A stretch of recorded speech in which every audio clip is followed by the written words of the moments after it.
Welcome back to the West London Witch. This episode includes a story of suicide and may not be suitable for everyone. Listener discretion is strongly advised. The Ashland family were thrilled with their new home, and they didn't care what anyone had to say about it. I can't believe you're actually living there, Jennifer, lamented her concerned mother. It's simply ghastly. So grim, so morbid. Don't worry, Mother. They cleaned up all the blood before the movers brought our things in. That's not funny. A woman was slaughtered in that house. It's not a joking matter. Jennifer put the call on speakerphone as she unpacked dishware from a cardboard box precariously placed on the kitchen table. What are you going to tell baby George? Her mother's disembodied voice called from the counter. Considering George is 2, I'm not going to tell him anything.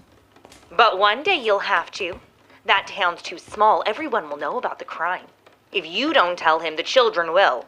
And you have no idea how awful that retelling will be. Well, we're just going to have to cross that bridge when we get to it. For now, I think George will be plenty fine at preschool. However, come to think of it, the 3-year-old group does look a little shady. Jennifer, please be sensible. You have sunk all of your money into that house. Yes, you got it for a good price, but that's because it's a crime scene, the site of a horrific murder. Forget about the fact that you are raising my grandson in a Halloween attraction. Think of the resale value. It will be atrocious. There's a reason that you bought the house so cheap. I understand that you're not bothered by what took place in the home, but others were. Mom, we're not looking to resell the house. We love this house. We're not scared of it, and it really is perfect for us. The 2 exasperated women closed their call at an impasse. Jennifer poured herself a healthy glass of Cabernet and sunk into one of the worn but cozy kitchen chairs. It wasn't her style per se, but it came with the house and was more than serviceable. Jennifer and her partner had purchased the small home at auction. It had a terrible reputation and had changed hands many times since the incident had occurred. The story that ran in the papers was that a mysterious murder had taken place in the home. A small family, not unlike Jennifer's, had once lived in the quaint country home. One summer afternoon, the local school called the house to inquire when the mother, one Helen Grayson, would pick up her young child. It was unlike her to be late for pickup. As time went on, the staff began to grow concerned. The principal called the father's office, but was informed that he was out of town on assignment. Eventually, the principal took the small child home himself. Yet, when they got to the front door, it was locked, and there was no answer to their knocks. The principal let the pair into the backyard, yet all the doors and windows were firmly shut. As the principal cupped his hands to look into each of the rooms, he saw nothing but a neat and quiet home. Yet as he peeked into the kitchen window, he was affronted with a barbaric scene of blood and chaos. Thin lines of crimson splatter dotted their way across the walls and ceiling. Chairs were flipped over, crockery broken on the terracotta tile, and a pot of coffee on the table was overturned, leaking brown, granulated water all over the table. Mixed into the coffee grounds was a darker, more viscous fluid. Slumped over the table in a bloody heap was the body of Helen Grayson. Her head was a battered, sanguineous mess of torn flesh, hair, and brain matter. Blood pooled down her lifeless body and dripped onto the floor, and her bare feet below. The principal scooped up the child and ran to a neighbor's house to call the authorities. But this was a true locked door mystery, for every door and window were secured from the inside. The husband vehemently denied any connection to the crime. The neighbors had not heard or seen anyone coming to or from the property, and no one was ever charged with the murder. There was heavy suspicion that the husband may have been more involved than he liked to admit. He had recently been caught up in a financial scandal that he and his wife disagreed over. But he was cleared, as there was no way he could have locked the doors from within and then escaped out. No one could. The body was removed, the scene was cleaned, and the home was sold as is. It had seen many new owners and tenants over the past few decades, but all left due to the supposed paranormal activity. They all claimed to hear footsteps in the attic, screams from the kitchen, a metallic grating of an axe being sharpened, and they all reported a feeling of being watched in the kitchen. It was nonsense, and shaved a good $50,000 off the value of the home. And for that, Jennifer was grateful. As she drained her glass and began to rise from the table, her little finger slid into a sharp groove split into the wood of the table. A red, syrupy liquid encompassed her finger. Was it blood? A drop of cab? Or was it coming from within the oak itself? A horrible thought flooded Jennifer's mind. Was this the actual table the woman had been murdered at? Surely not. But then again. That night, Jennifer laid in bed and thought of the violent scene that once took place in her kitchen. Ghosts weren't real, but the woman had been. Jennifer didn't know much about her personally, but she knew all about the rumors, scandals, and controversy surrounding her death. Jennifer hadn't ever thought of her as a woman before, but rather just as a mutilated corpse that had scared away potential buyers. All of a sudden, she was brimming with shame, guilt, and disgust. How could she have been so callous? Over the next few weeks, Jennifer began to doubt her resolute opinions on the existence of ghosts also. She, too, had begun to hear heavy footfall in the attic. The sharp sound of metal would cut through silent thoughts.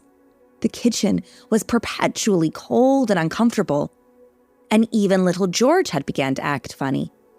He insisted on wearing his socks and shoes in the kitchen, as he didn't like getting the fruit punch, as he called it, stuck between his toes. One quiet night, when Jennifer and George were home alone, Jennifer had decided she'd had enough. For days, the stomping in the attic had began to gain in volume and frequency. George complained of seeing jam and ketchup-like fluid all over the spotless kitchen. And even Jennifer's partner had admitted to hearing cries from the empty room. After putting George to bed, Jennifer crawled up into the dark and musty attic to investigate. Flashlight in hand, she scanned every possible corner for a cause of the footsteps. But all was silent, still, and covered in a fluffy gray layer of dust. As she stood there, feeling disappointed and a little bit silly, she heard a woman whisper, "Look up." From between the cedar rafters glimmered a silver sliver of light. Jennifer flashed her torch above her and noticed a lighter plank of plywood covering a section of the roof. With grit and might, she pried it loose and discovered a hidden skylight. Stuck between the ply and the frame of the window was a tattered receipt for an unpaid gambling debt. It had obviously fallen out of a pocket and had accidentally become wedged between the two boards. On it was the name Daryl Grayson, the husband of the murdered woman. As Jennifer stood, stunned and amazed, she felt a warm and twisted mess of sadness and appreciation wash over her, as a faint woman's voice whispered, "Thank you." In that moment, Jennifer felt a shift in the home. From then on, the rooms became warmer. George padded about with sockless feet. The sound of nightingales filled the rooms, and the attic was finally silent. The house was not a Halloween attraction, but rather a home, and Helen Grayson was now an honored part of the fabric of the space.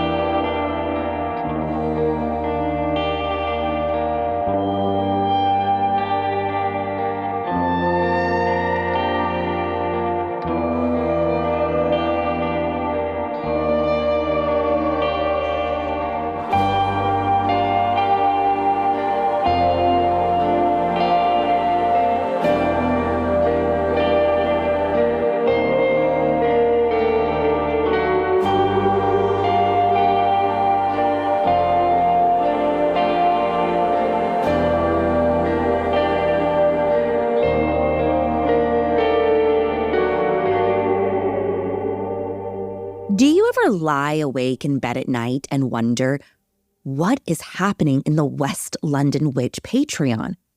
Are you plagued by the feeling that you're missing out? Do you want more content and a sneaky look into the inner workings of the West London Witch?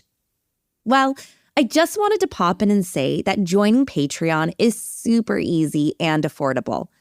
I am very aware that we are deep in a cost of living crisis.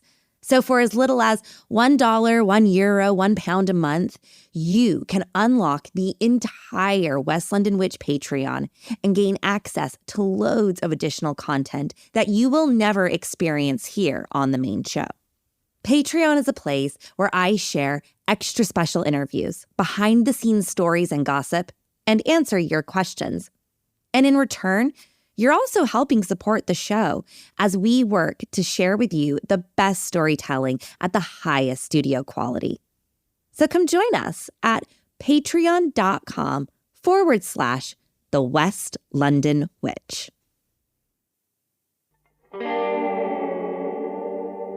Hello and welcome to episode 70 of The West London Witch, a podcast where we share stories about those moments where we find ourselves very much not alone.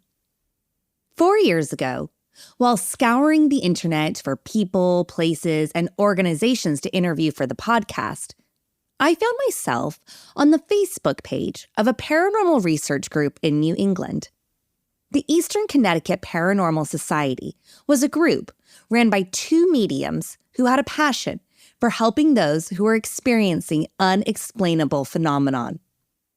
Immediately, I was drawn to their bio, and I liked what I saw. Our mission is simple: to find the truth. It is not our goal to sensationalize paranormal activity. When I reached out to inquire about an interview, I received the most warm and wonderful response from their co-founder, Chris. When we met to record his story, we chatted together for hours. We talked about everything, from lobster boats and coffee to religion and spirituality. Chris then introduced me to his co-founder and fellow investigator, David. We have all remained in contact ever since. It felt kismet, as though we were all meant to be in each other's worlds. They became more than just storytellers and supporters of the show, but rather my friends. We were brought together by scary stories and now tied to one another by our own personal lives. Together, Chris and David have been featured on the podcast 3 times, the only guests to be on every season of The West London Witch. And I assumed that is how it would always be. That is until January 2023, when Chris sadly passed away unexpectedly. Chris was an absolute earth angel. He gave his time and his gifts freely to anyone in need. He was a phenomenal storyteller and had the most beautiful, beautiful soul. It would not be a complete season of The West London Witch without ECPS sharing a terrifying tale. It's not the same without Chris. But David and I have done our absolute best to share one of the duo's most iconic and prolific investigations. I hope we make Chris proud.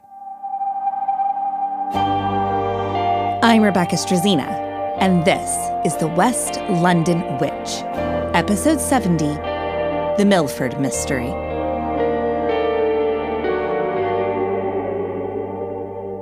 All right, so the case we're going to talk about today is one that we had at a private residence in Milford, Connecticut. So this was about an hour drive for me, about an hour and a half drive for Chris. This was back in 2019, so a couple years back now. And we got a call from a family. I think it was mom, dad, daughter, and they had a roommate living in the house as well, which was one of the dad's former friends or something. It was kind of a weird situation. The family had contacted ECPS due to a string of disturbing activity that had targeted the father specifically. The father described to Chris and David how he had been pulled from his bed on a number of occasions. He had been pinched and slapped by an unseen aggressor. And recently, He had fallen unwell with a variety of physical ailments that he was sure were caused by the paranormal. Because he was so stressed out, he began drinking. So now, obviously, we're going in there and we're erring on the side of caution, going, okay, well, there might be something medical going on here, especially, if he is an alcoholic and he's drinking a lot. That can not only cause physical symptoms, it can cause mental symptoms. So, it can cause aggression as well. We just gotta be, careful. As you may remember from previous episodes featuring ECPS, Chris and David are extremely skeptical and critical of all paranormal claims. They try to debunk any activity or come to natural solutions before they deem anything as haunted. Their mission is to find the truth, leave any confirmation bias at the door, and help those who truly need it. It may be ghosts, but first they need to get to the root of the activity and then assess from there. Some other claims were experienced by both the daughter and the mother. The roommate said he wasn't experiencing anything. He didn't believe in any of it. But they were claiming that doors were opening on their own, particularly one upstairs to one of the bedrooms. The cabinets were opening in the kitchen. There was a crucifix on the wall that kept falling. And then they would hear like whispering as they were going up and down the stairs. So those were some of the claims that we were told. One kind of piece of information, because again, Chris and I usually don't want to know too much when we go into a house. Basically we just need the basics for safety purposes, more or less. We were told that there was a suicide in the house, but they also thought that there might have been a homicide in the house. The family wanted Chris and David to determine if there had in fact been a homicide in the house. And if the stories of suicide were true, who died and what happened? And was all of this related to the activity the family had been experiencing? It was a tall order. This case would not be wrapped up with one night of investigating. Yet, from the very start of the investigation, strange occurrences abounded. So when we got to the house, I just remembered this, actually. This is weird. I remember pulling up to the house. It was on a kind of a side street, corner house, so right on the main road there. And I pulled in, and I could have swore there was like 5 people there. But there was only 4 in the family. But I got out of the car, and I actually walked over to Chris's truck and said, yeah, there's like 5 people. Like, they have an extra person here. And then he was like, who? And he didn't see anybody. And I was like, no, I swear to God, there was 5 people. When I pulled this driveway, I saw an extra person standing in the garage. And he didn't see anybody, and there was no 5th person. So as soon as we walked up to the family and introduced ourselves, there was only 4 of them. So I don't know if I was just imagining things or if I was seeing a spirit. I don't know. All I know, it was a male, but that's all I got. The family handed Chris and David the keys and went away for the night, leaving the team to set up their equipment and get to work. They began on the ground floor, and Chris and David began to draw on their psychic abilities to see what, if any, information they could glean from the property. Honestly, downstairs, I wasn't getting too much psychically. I know Chris wasn't getting too much psychically at this point. So we just figured, let's just start here and kind of draw up the energy and see what we get.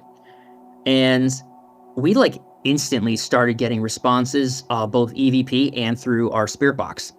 At the time, we didn't have an Ovilus. We didn't have all, the really fancy pieces of equipment that we do now. So it was just old school. So we instantly start asking the usual questions, who's here? What do you want? How did you die? Are you a man or a woman? We try to identify who we're talking to, what's the sex, what's the name? And then from there, how did you die? What did you do? So on and so forth. And we got a couple responses, not crazy, but a couple that were pretty indicative that there was, I guess, were spirits there, plural. So in one clip, we caught, I want to say, a young man, and he said, mama. And it was kind of like this learning, like it's just sad kind of tone to it. Have a listen to this EVP of a young man saying, "Mama."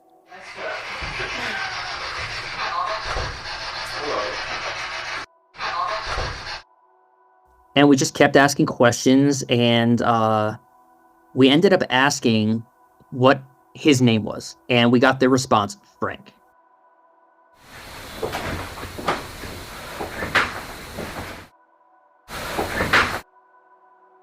That actually is a relevant name. Frank was actually our previous homeowners. So we got an instant response, Frank, and it's valid. It's a legitimate name, part of the history of the house. We also got another random response that of a woman saying hung. So we don't know at this point how that person committed suicide in the house, and we're not sure if there was a homicide or not. So all we have at this point is a young man saying mama, a woman saying hung, and this guy who says his name is Frank. This was a fantastic start. But at the time, it didn't mean much to the team. Just a collection of interesting EVPs. Now, what's really weird is as soon as we stopped the spirit box session, we all, meaning me, Chris, and our former investigator, Ruby, were there. All three of us heard a man yell, "Help," as loud as if someone was screaming it 10 feet away from you.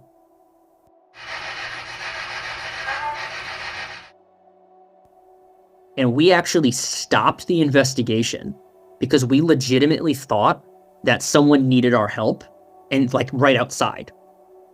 So we stopped the investigation. We turned on all the lights.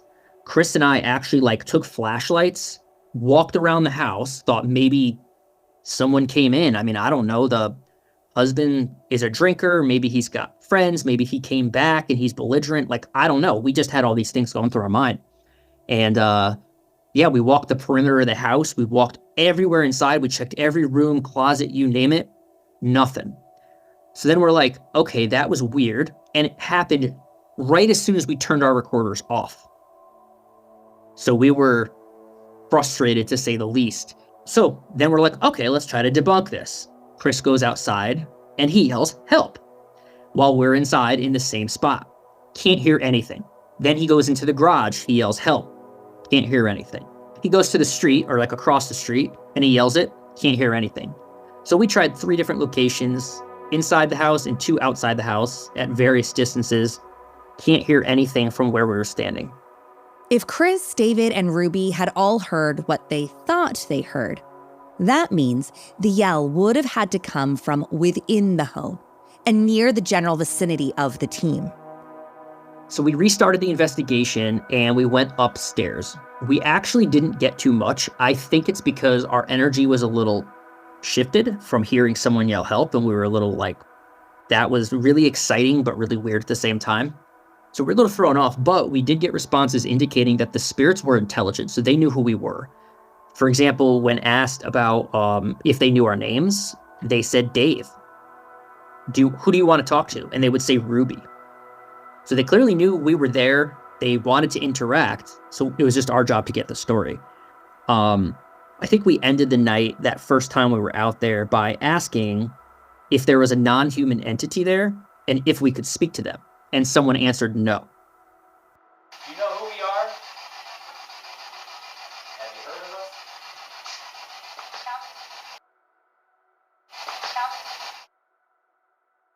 The team was intrigued. It had been an interesting start to the investigation. They had experienced unexplainable phenomenon and communed with intelligent spirits. It was a positive start. And they even had confirmed that whatever or whoever was in the home was not demonic, but rather something from the human realm. Now, I'll back up too by saying that about the possible homicide in the house. The homeowners, when they moved in, found an empty rifle box. It was in the same room upstairs where when they started redoing the floors, they pulled up all the floorboards and they saw what looked like blood stains.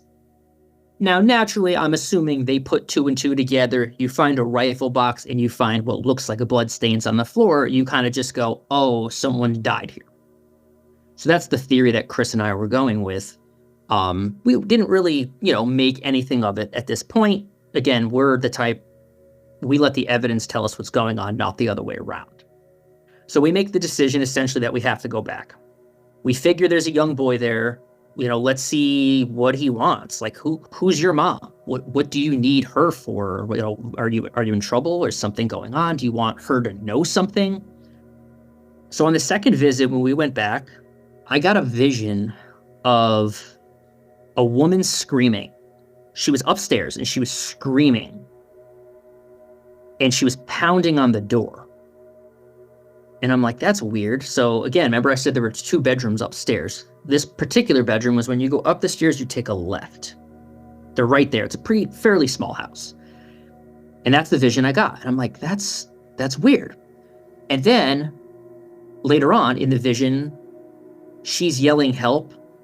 And so instead of just a screaming, now she's yelling help. So then I see a guy run up the stairs to help her. David began to deduce that maybe the woman discovered something or someone in the room who needed help, or that she needed help getting to. Throughout the night, we start getting responses. Kind of after I had that vision, Chris was having similar thoughts. And we get a boy come forward, and he says his name is Kurt. I mean, like crystal clear, he must have said it at least 4 or 5 times, Kurt.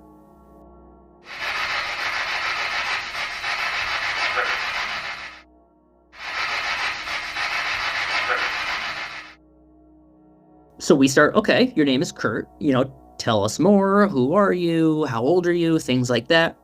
The team eventually asked Kurt if he was the one who died by suicide in the home.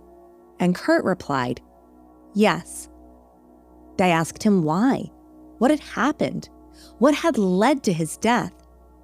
And Kurt answered, school.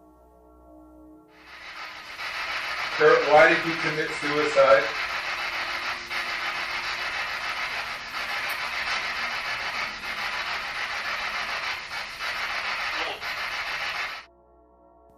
They now knew Kurt's name, that he was in fact a young man who was driven to his death by troubles connected to school.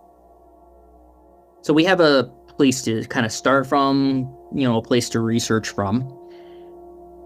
And we keep hearing through the spirit box someone yelling help. So we heard it audibly that first night with our ears, but didn't catch it on recorder. Now we're actually getting it on the recorder where the spirits are saying help. And we're like, man, with my vision, with the responses we're getting, with the spirit telling us his name is Kurt and he committed suicide because he was likely bullied. I mean, this is all like, is this Hollywood at this point? So then we start asking about a potential homicide as well. Chris is seeing blood everywhere in this particular bedroom. And he actually went into one of his deep meditations where he says he's journeying. And I don't remember the exact details, but I remember he basically ran into a spirit that made him like jump and actually curl up in the corner. Now this was an alarming reaction. Chris did not scare easily. He was a 6'1" Navy vet who had lived his life as a clairvoyant psychic. It is an understatement to say that he had seen and experienced some truly terrifying things in his work as a paranormal investigator. So for him to curl up in the corner was a little disturbing, funny in retrospect, but a little disturbing at the time. And he's seeing blood everywhere, and he just keeps saying like a knife, like someone got cut with a knife or something.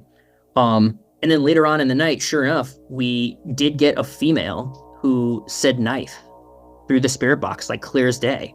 So that kind of validated what he was seeing. And when we asked a question regarding like who killed someone or who was the murderer or something along those lines, a male says he did it.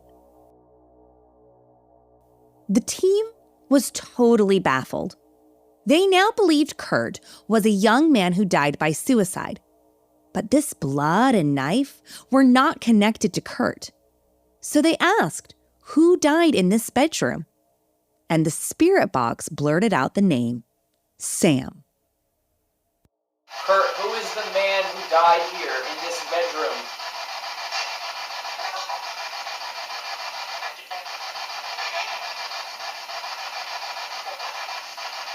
We need to know his name.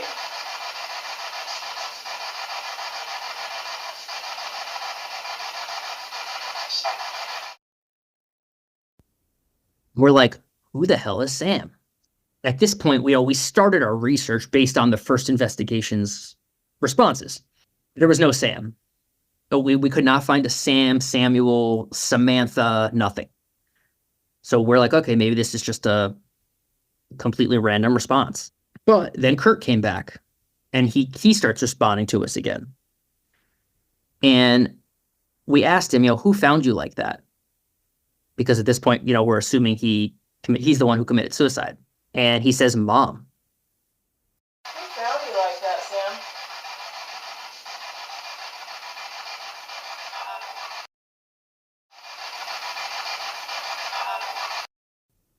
So I go back to my vision. Oh my God, Mom was the one knocking on the door, screaming, yelling for help, when probably Dad was running up the stairs right after the fact. The team was completely spooked and rattled. They decided now was a good time to head to the garage for a quick coffee break and a moment to clear their heads. We left the infrared camera going in the bedroom. We got EVP responses that are super quiet, but they're there, where a male says, I'm sorry, Mother.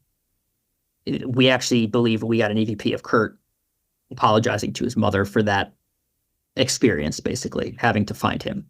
Chris and David were moved by this apology to Kurt's mom. But it also made them wonder if Kurt had had a different relationship with his father, hence why he didn't apologize to him also. Maybe his father was just really hard on him, and that on top of the bullying led to him feeling maybe neglected, and that's why he did what he did. So when we asked, was your dad an angry man? And we got a male responding, horrific. Was he an angry person?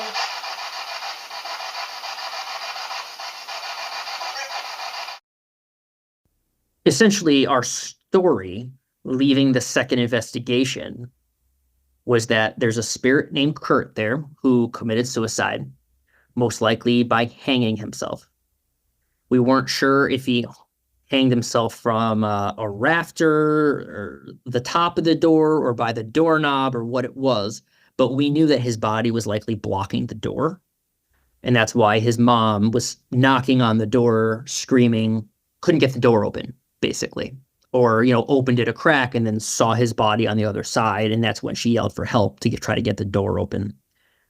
Terrible, terrible vision to have and terrible circumstance, but that's what we were going with. Regarding the homicide, we weren't getting really any information. We got conflicting reports of blood everywhere, knife wound, some guy's named Sam, but nothing that can corroborate anything. And in our research, we could not find anything. We even reached out to the Milford Police Department. They had no record of any homicide there. So even as of now, we're going with that there was never a homicide in the house. The blood that might have been on the floorboards might have been some kind of oil or paint maybe that dried up. Who knows? But we can't find any record of a crime that took place there. However, the team was not done with their investigation. They had found out a lot, and the family were thrilled. But Chris and David felt compelled to go back for a third night and to reach out to Kurt once more.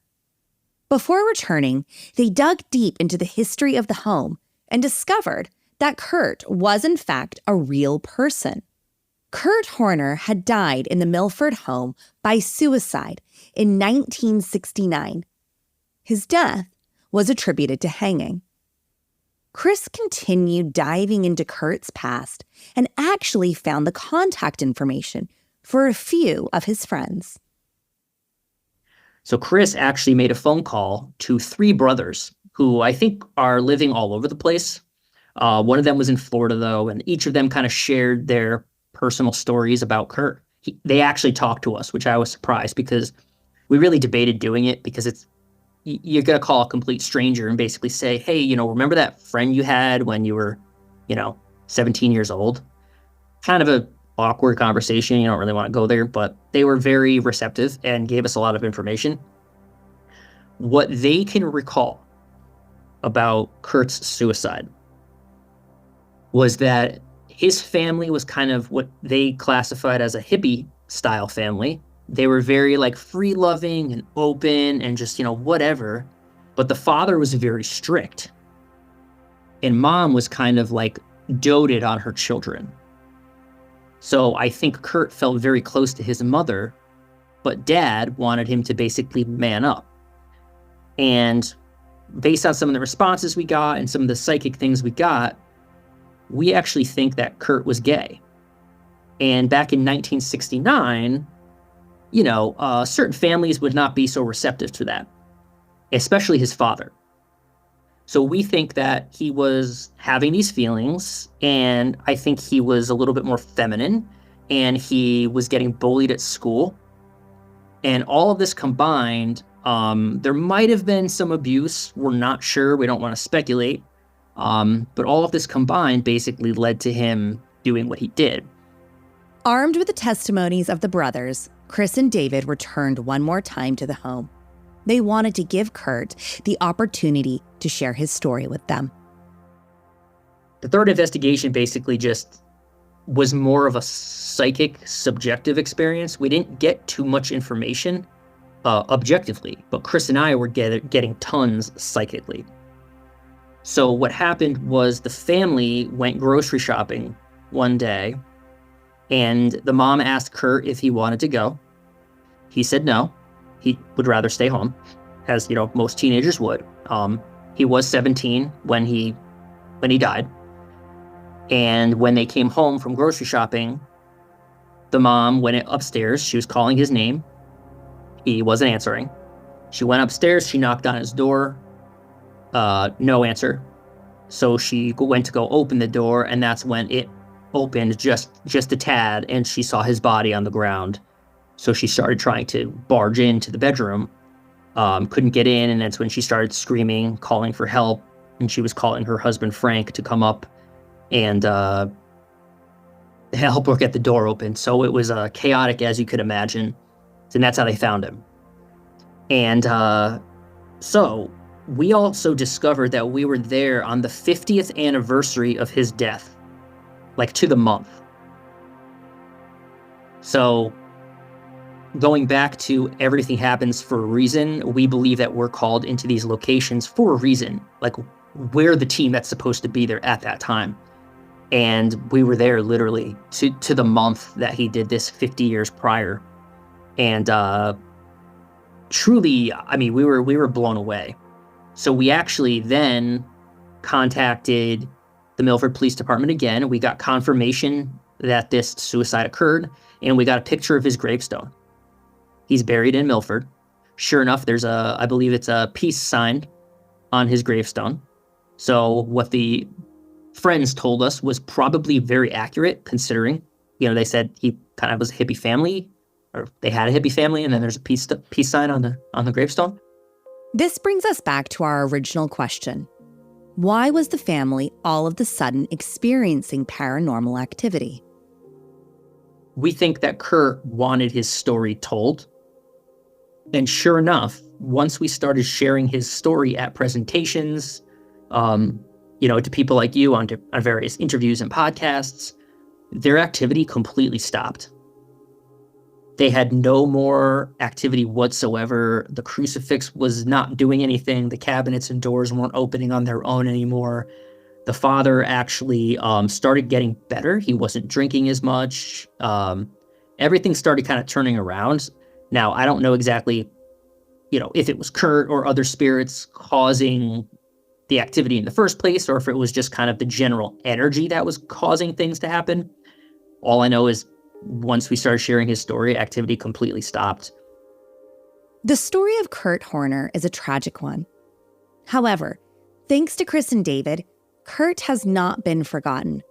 His life may have been cut short, but his story continues, And hopefully, through his interactions with ECPS, his soul is now at rest. This episode is, of course, dedicated to our friend Chris. It was strange to work on this story without him, and I feel his absence tremendously. David has continued ECPS, and the group remained true to their original mission statement of finding truth and helping those in need. And I wish them nothing but success and fulfillment. I know for a fact that Chris is looking down on David's continued work with such pride and happiness. And I look forward to the day when Chris and I's paths cross once more. In this life or the next.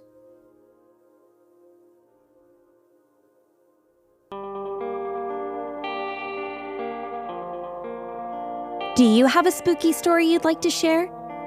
I'd love to hear it.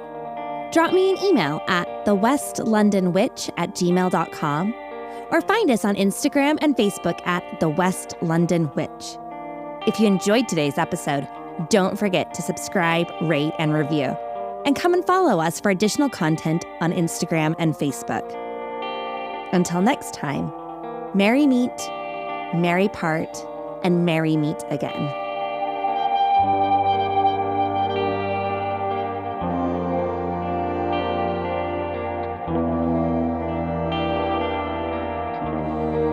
The West London Witch is created by me, Rebecca Strazina. Our sound designer and production magician is the incredible Danny Cross. Our theme music was bespokely written and performed by the wickedly talented Kyle Hall. Our cover art is the beautiful collaboration between Lizzie Wilson and Jake Bowser. Special thanks to Miss Sinead Bowers, our quality control and biggest cheerleader. And thank you to you, all of our listeners all over the world. These are your stories. Thank you for sharing them with us.